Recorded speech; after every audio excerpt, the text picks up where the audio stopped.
is Janet Robinson Flint. I'm the Executive Director of Black Women for Wellness.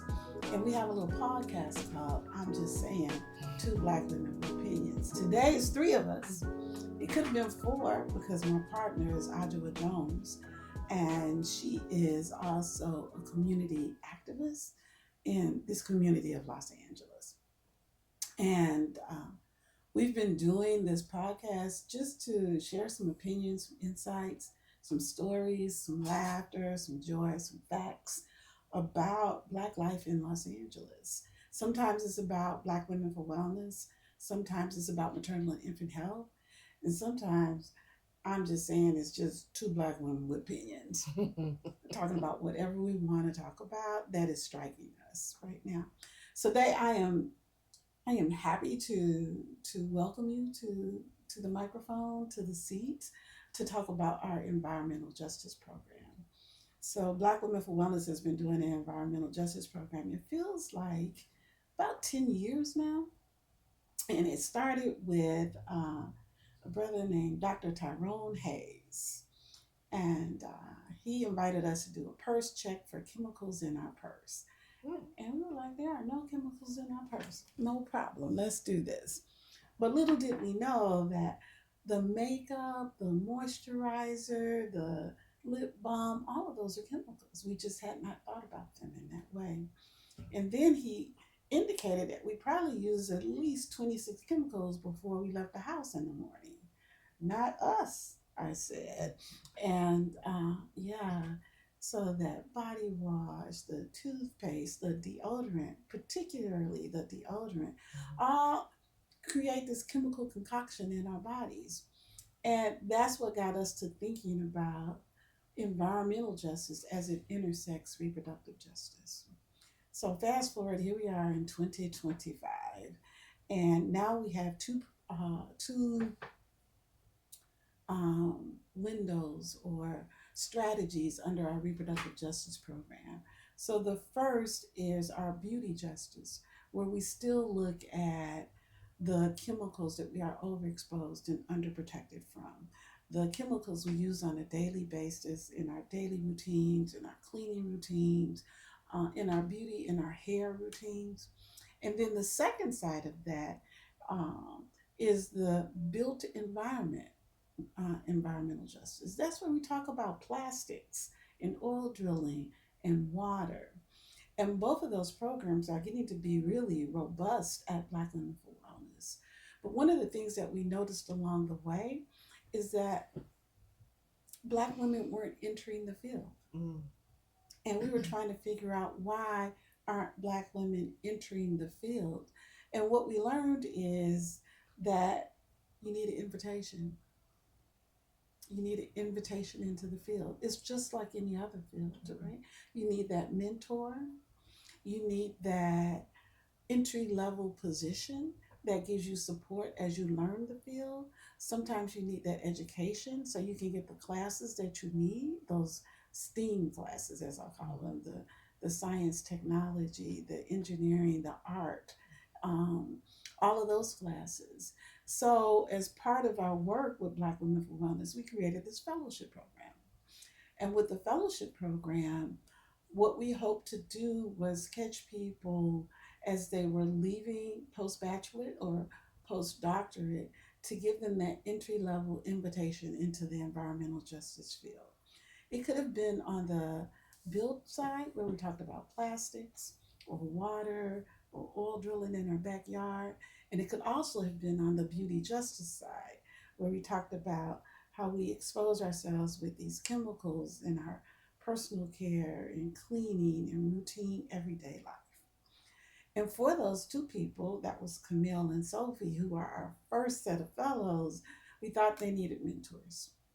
And along came Marie-Alise and Talia to be mentors for our first set of fellows and that invitation into the environmental justice world.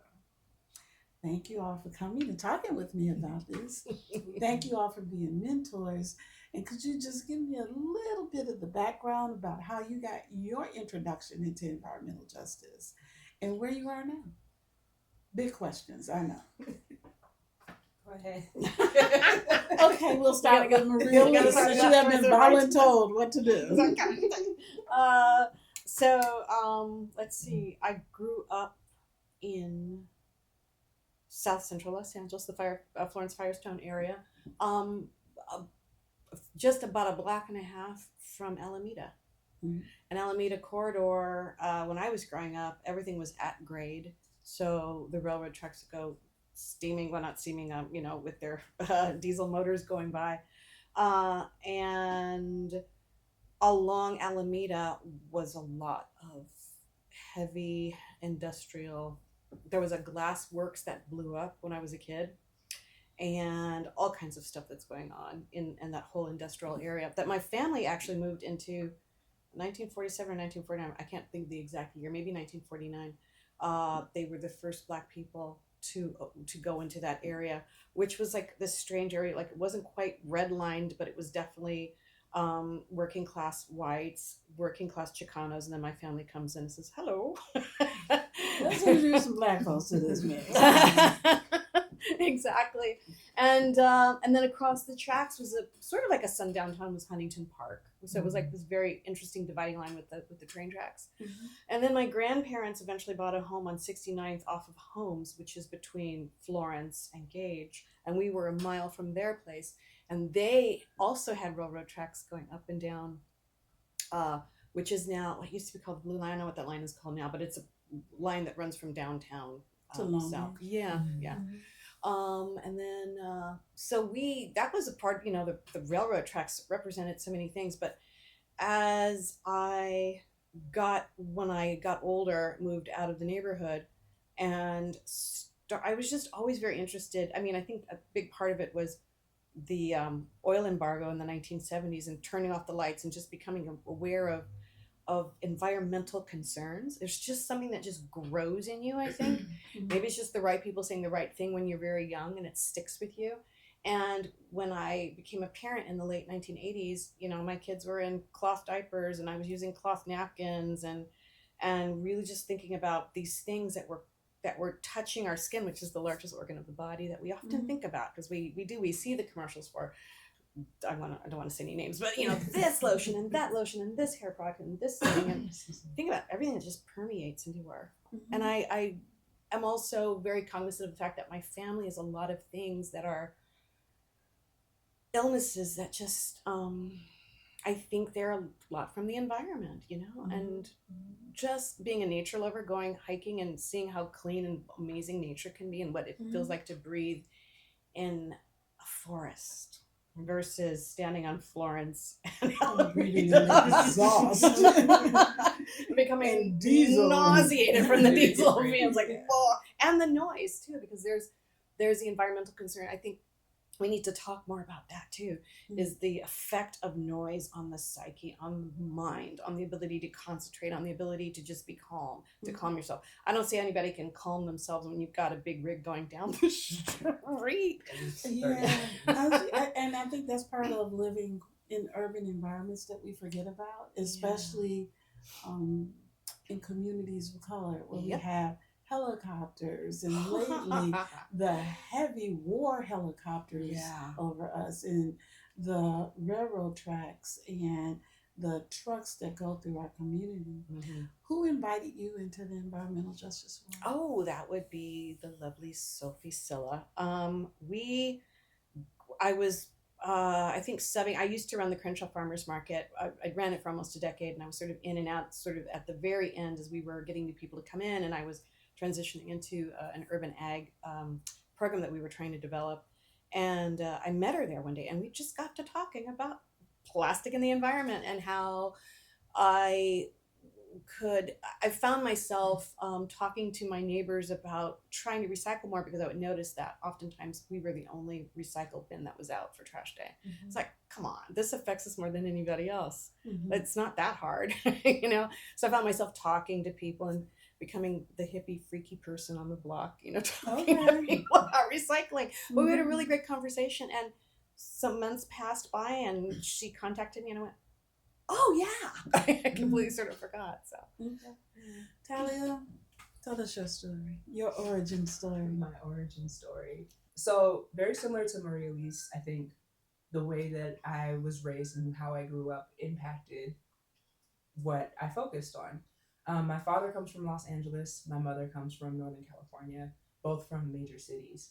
And my parents divorced very early when I was a child, and my mother moved to Rancho Cucamonga, and my father moved to Monrovia, Pasadena area. Okay. Right, and so you know about Rancho Cucamonga. A fun fact about it is that it's California's first entirely planned city, which means that from its inception to its expansion to where it is today was planned from the establishment of the city. So we went from being ranchos where there were vast wineries and grapevines and estates like that to becoming more and more suburban and industrialized in those spaces, but really planned in a way to direct how people move and function in the city. And so growing up there, it's more of an arid climate, kind of dry, but I always knew walking to school, I was going to pass some grapes, and I could grab some grapes off a vine and pop them in my mouth, and they were going to be sweet. And or I'll see some lizards, and just those little interactions made me less afraid of nature. And then with my father living in Pasadena and Monrovia area, those are very tree heavy cities. And so just noticing the difference of how cool it is over here, how nice it is to be outside. There's different birds over here, and really being able to observe those things created a lasting impression. But what really got me into environmental justice was food. Food was the catalyst and deciding factor. And for most of my life, until I was 19 years old, I assumed that every person on the face of the planet, anytime they ate food, about 10 to 30 minutes later, they would have a stabbing pain inside of their stomach, like someone was stabbing them with a knife. And I thought that was normal because that's what happened to me. And I just assumed that everyone else was better at managing pain than I was, and that I just needed to learn how to get through it. But when I was 19, I went to a college where I lived on a house that had a farm where we grew our own food. And we would then take that food, process it in the house's kitchen, and we would sell it as a restaurant on campus. And so while I lived there and I was the caretaker for the home, I was, growing food, going through the motions. And at some point, I ended up going out with a friend into town, and we got tacos from a restaurant somewhere. And I got that stabbing pain again. And I was like, okay, here we go. Let me, prepare to do my breathing exercises, get the water, do what I need to do. And I thought about it. And I said, I haven't felt this in a while. It's actually been months. Like, what have I been doing differently? And I thought, and it was literally eating food that I grew with my hands. And at the time, my degree was focused on philosophy, neuroscience, and psychology. And so I got really into the neurochemical transmitters that are in food, and why is this affecting me? Why is this painful and this not painful? That's when I learned about GMOs and food justice. And to me, I felt like the most evil thing that you can do is when someone comes to you asking to be fed, to feed them poison. In my opinion, I think that's really evil, especially if you strip people's ability to produce food for themselves, if you make them ignorant to where it comes from and all of these things. I felt like that was just not right. And so in looking at all of the chemicals that went into food and knowing from a neuroscience perspective that no, these things target specific areas of your brain and do very specific things, I then got into the other environmental factors that maybe cause that maybe mix with some of those chemicals and produce these health effects, or are exacerbated by being in relation to each other, or a special cocktail that only comes about when you live 5 minutes from a liquor store with an airplane flying overhead and trucks driving by it, and all of these different things. So that's really when I started to get into environmental justice, was looking at how it impacted our food. And from there, seeing, as you know, with microplastics, they're ubiquitous and the chemicals are very toxic.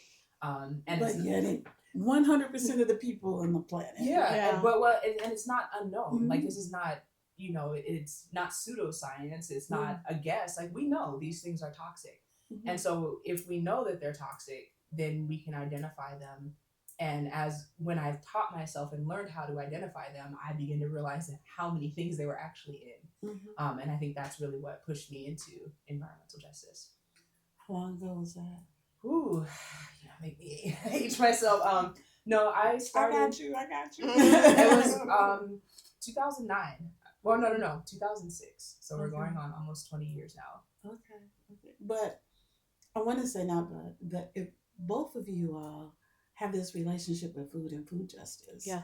and a lot of the time we do not think of environmental justice and food justice in the same sentence. Yeah. So how did you all make that leap or that connection in terms of environmental justice and food justice? I know for me, I also had a lot of digestive issues my entire life. I mean, when I think about all the procedures I've been through, and my mother's like, she feels bad. She goes, "You had so many of these. I'm so worried they're going to impact your health."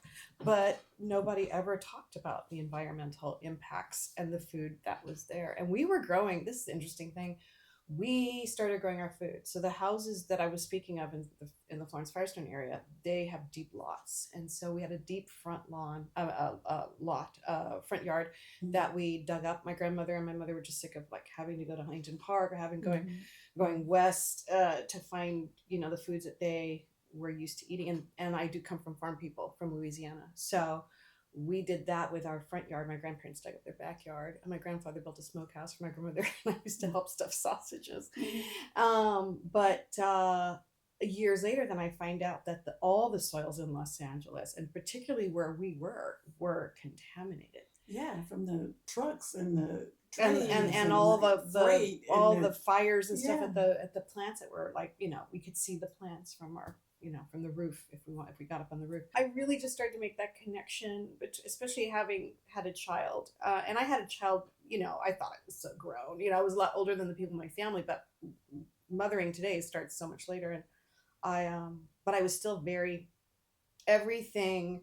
When before I even became pregnant, I was doing a cleansing diet. I just really wanted to bring up my children at that time, my child, into a world that was a lot less toxic. And I still, as much as I knew, and I used to talk to people about it, they thought I was crazy. They would dismiss me, whatever. I was going to do my own thing. There's still so much I didn't know, because we were still being, we didn't have the internet. We just had, different forms, the newspaper, magazines, whatever, that would talk about these things. But I mean, even today, when we talk about microplastics, we talk about the proliferation of plastics in the environment. Now, the newest thing is now we've got deodorant for all parts of our bodies. Oh, I hate that I commercial. mean, it's just, but That's crazy. all of them are doing it. It's like, Dove, blah, blah, blah, and blah, blah, blah, blah, blah is doing it. And this doctor, she came up with this formula, so now they're all copying her. I've seen that commercial too. It's like, are you kidding? Number one, it's in plastic. You're spraying chemicals, and don't tell me it's all natural. And not only that, but the reason that you're needing to use deodorant in these places is because what you're intaking into your body is trying to push the toxins we out. don't need to need deodorant in those places. No, let's no. just say that. Let's Exactly, not because what do you're it. taking in is trying to push the toxins out. And so, you don't need to be putting deodorant in those places. I mean, I was using natural deodorant in the 80s, and I would, I'd have sweat stains, and it's like, do I smell? No, you have sweat, so, and You're supposed to sweat. That's yeah, how you get toxins out of your body. exactly. Right. So, it's like the fact that they're, I just thought, and I would talk to people and they didn't want to do it because they didn't want the sweat stains. Well, there's sweat pads, there's all kinds of things, but it's like we are so divorced from the natural processes. Well, that's intentional and planned. Of course. Yeah. Mm-hmm.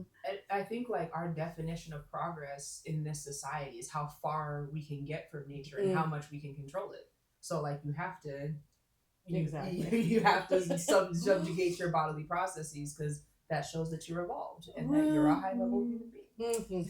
Well, I think we are all revisiting that right now. So, Yes. as a mentor, what was your philosophy or thought going into mentoring? My first thought was, can I do this? Mm. Why me? I think that I appreciate Marie-Alise sharing her story, because I think the way, like you said, there's not a lot of introduction into these spaces. And so the way that we gained our introduction to these spaces are very personal, and they come from our relationships and our life experiences and our interactions. And I think when Camille approached me, my first thought was, why? And then when I found out what she was doing, I was like, oh, well, I've spoken to this person, and then I've spoken to that person. I'm like, oh, okay, now I see why why you wanted me to mentor you. But really, I wanted to emphasize how important it is to be open to new experiences, especially when we're talking about a field where there aren't many of us in it. And even the way that I got into this field, like I said, my first degree it started off as philosophy, neuroscience, psychology. It was a bundle of all those things. When I got into the lab and started actually doing chemical titrations, doing chemistry and biology, there came a certain point where I wasn't getting data that I was supposed to get for a test. And my professor told me to just change the numbers.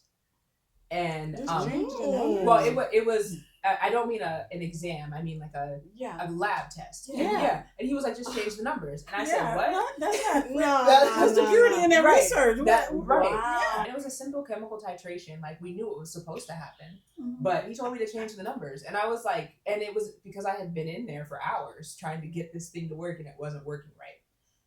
And I thought about it, and I was like, is this made up? Did we make this up? I was like, no, science can't be made up. But I really started to investigate, and I got into quantum physics and perceptions of reality and how our intention actually impacts physical matter.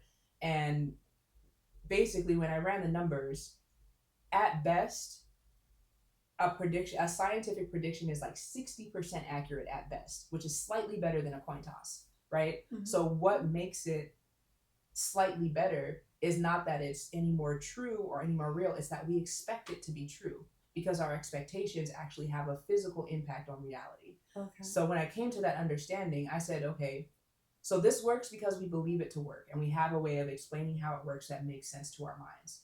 What makes this way of knowing things any better than systems of knowing things that we've had for thousands of years as human beings that we've, observed? And so I expanded the scope of my major, and it became Indigenous and non-Western health and medicine, which I examined from the perspective of philosophy, neuroscience, and psychology.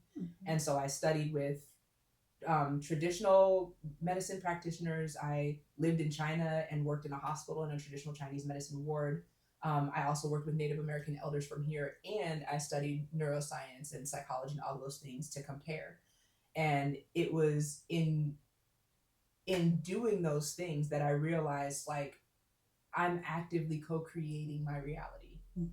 My expectation and my experiences are all contributing, leading to me being in the places where I'm supposed to be.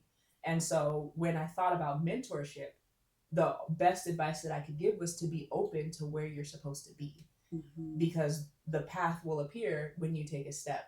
And so again, I was like, why me? But then I started thinking about it, and I was like, no, our pathway is not straightforward.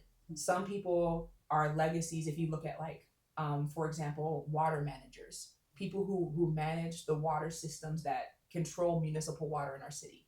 Those are really high paying jobs. They get paid more than firefighters. They have 12-hour shifts. They sit in a room and they look at a computer to make sure that all of the chemical levels in our water systems are correct. Water is important. Water is important. Who gets those jobs?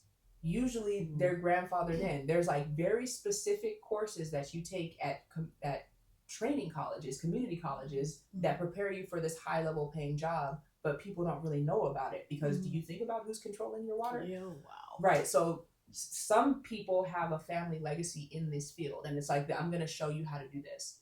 For people like us, we have to let our curiosity be our guide, because that's what's going to be the driving force. And that's what's going to allow us to be able to ask questions, apply our creativity, and come up with solutions that no one else will have ever thought of before. And that was really what I tried to share with Camille, because I'm like, I can't tell you where to go. I can't tell you what the answer will be. But I can point you in a direction of who to ask and how to ask, and I can help you to think about what you've learned so that we can make and create this for yourself. I'm just blown away by Sophie. I mean, I looked at her resume and I went, what, me being your mentor? Right. I don't think so.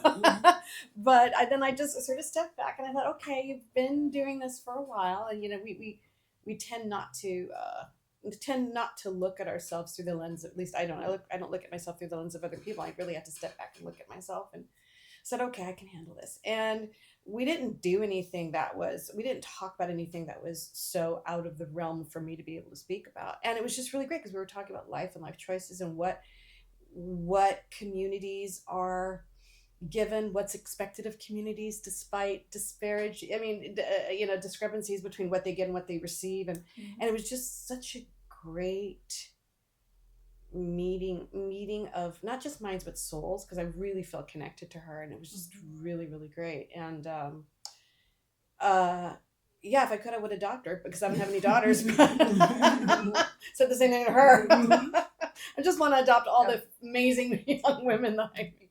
But maybe that's the grandmother card. Yeah, we gotta. Yeah. I mean, but I think that's an important point. Like relationships, right? That's really what the strongest takeaway that I have, because I felt the same way when I read Camille's resume. I was like, what? What do you want to know from me for? You've got all the tools here. Right. But to be able to see the next generation and how far ahead that they're starting and how brilliant they are is a beautiful thing. But it also reminded me of how important that representation is, because like you never thought this was possible because you've never seen anyone do it. And you've never heard anyone talk about it as anything besides an insurmountable task. And then I had to think back to the women that I observed who were just operating in their fields, in their power, and how much that inspired me. Even professors who like inspired me just by they're just standing on their principles. And I'm like, okay, this is something that I can provide. Because I do know what it's like to be the only Black face in the room, to be the only person who understands the significance of this data that you're trying to share, or who can see like the actual connection between your neighbor's cough and this black smoke that's spewing out of these smokestacks, and all of these different things. So I think the most important and rewarding aspect of it was the relationship. Being able to, I think because we've never seen this, we get these ideas in our mind of what it means to be an environmental justice advocate, what it means to be a social scientist, what it means to be these things. And when you are able to talk to someone who's actually a real person, and you can see like, oh no, I can do this. I don't need to have all of these awards or all of this equipment.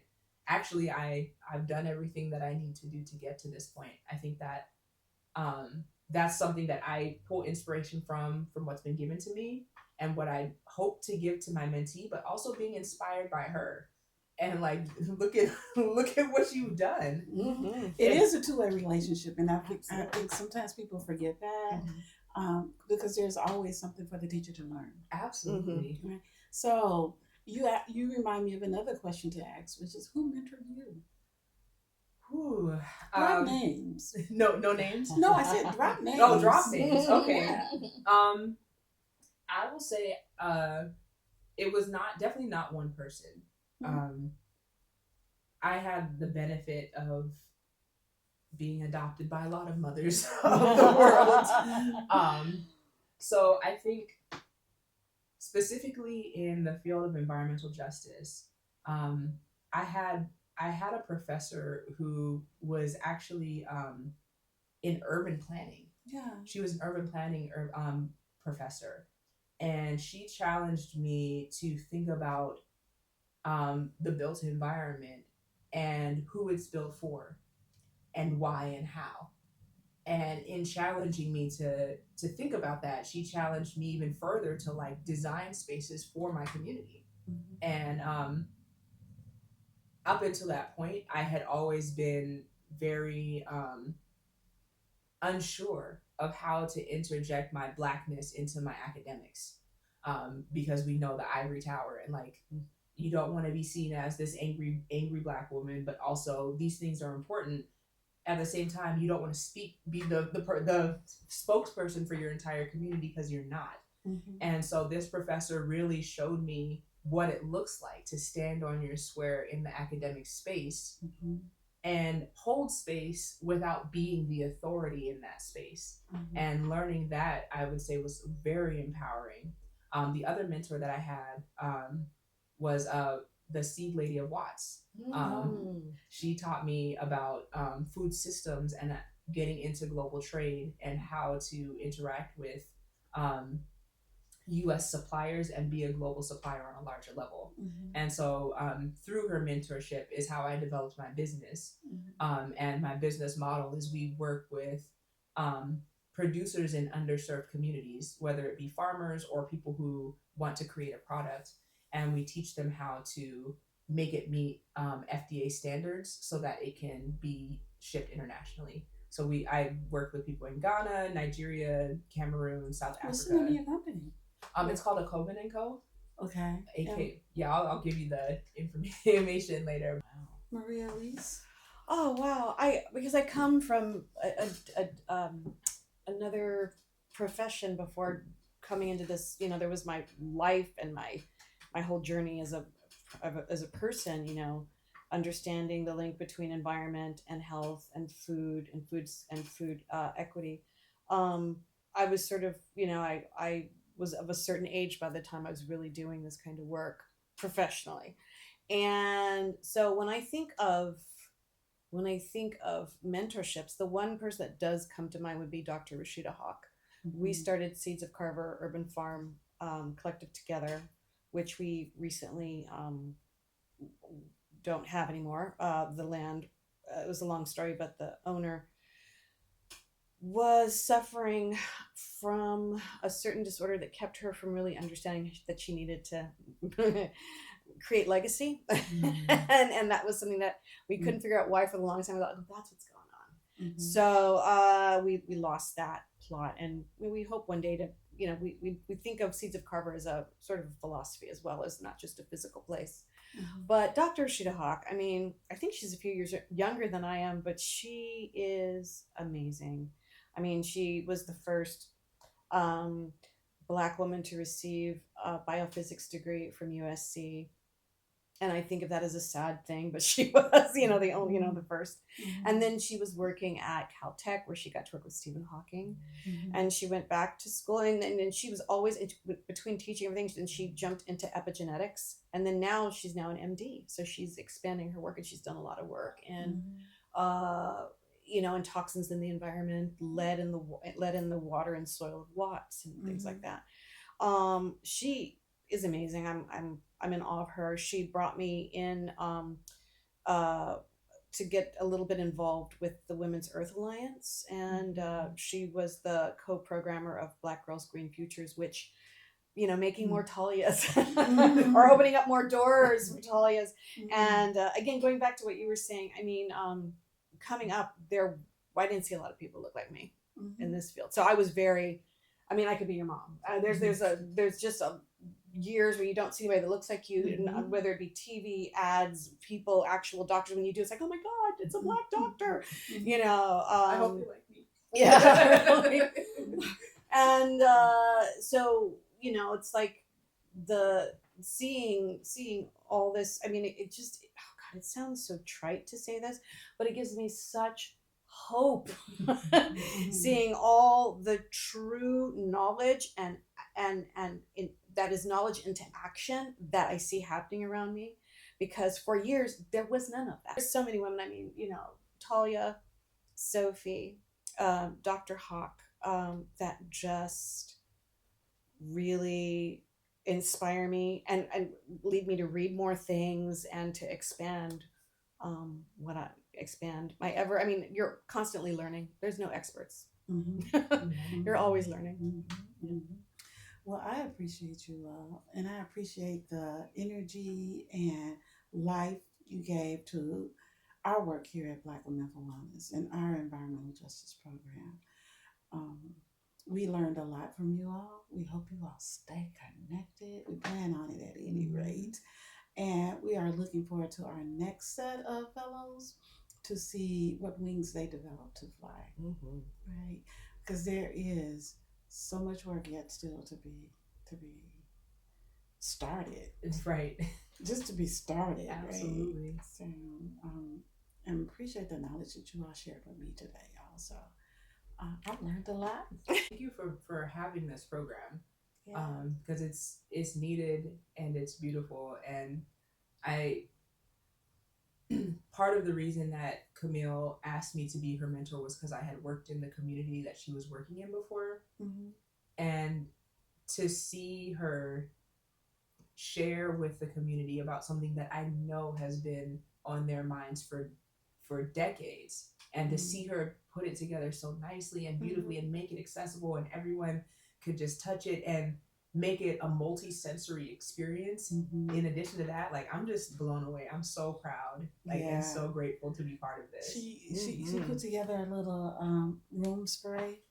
Aw. And then she had the, what is it, Sao Paulo, that you burn, and then we did the yoga. It was really nice.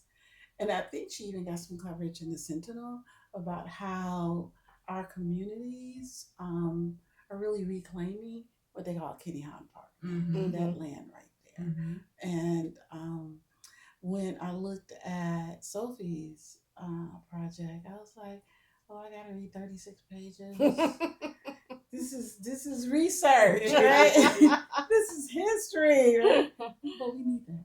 Yeah, absolutely. If we don't write our story, someone else will. Oh, hallelujah. And they will write it with their lens, and it could be anything, right? So we need that story written from our lens. So it is absolutely appreciated, even though it was like 36 pages. But the imagery was really pretty. The imagery was pretty, and the process was nice, right? Just in terms of her going to different community events and having people collage and draw and pull together their creativity and what was coming out of their spirit to be included in the it. art and STEAM. Yeah, and you never know, like, how much it impacts people. Yeah. Because one, like, I think it's beautiful that she did 36 pages because Black Women for Wellness has created the opportunity for her to produce a body of work that's as long as 36 pages, which is incredible off the rip. And then on top of that, like, we don't know when the person who reads that is going to springboard into their next great idea, but it's in the archives. It is. And that's the archives the are important. They are so important. I say that we must tell our own story. I'm just so grateful to be part of this because I come from a line of, I found this out recently through doing lineage work. I come from a line of really strong women. And it's just it makes me feel like, okay, I'm not just a one-off. I'm being like it was sometimes the only Black person in the room, or the person who dares to raise your hand. I'm gonna say something you're not gonna like it, but I'm gonna say it anyway.